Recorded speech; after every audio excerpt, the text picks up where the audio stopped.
These are the 4 subjects to be covered in these tutorials. These are subjects drawn from the college curriculum.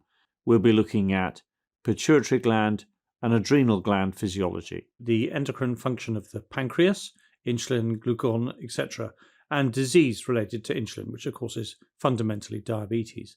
And then we're going to be looking at thyroid hormones. So let's start off with the pituitary gland, and we'll start off by just thinking about its physiology.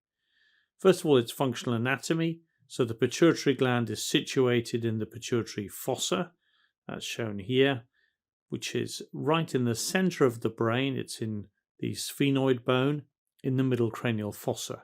And if we look at this in a skull x-ray, we normally have lateral views in skull x-rays. We don't take many skull x-rays these days. But here we can see where the pituitary fossa is in the middle of the head here, surrounded by bone in what's known as the sella turcica, or Turkish seat, which is the bone of the sphenoid around the pituitary fossa itself.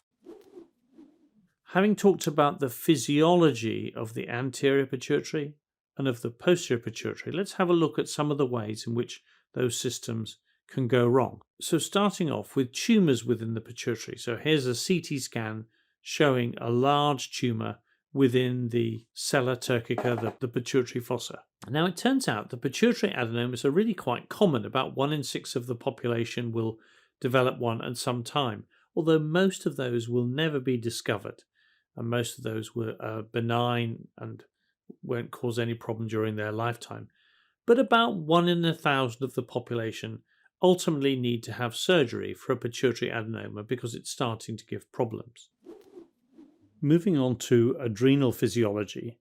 First of all, the location of the adrenal glands. So this is a view of the abdomen, in fact, from behind. If you can imagine that the spine has been removed and we're looking at the kidneys from behind, then of course the adrenal glands are here in green, just above the kidneys on each side.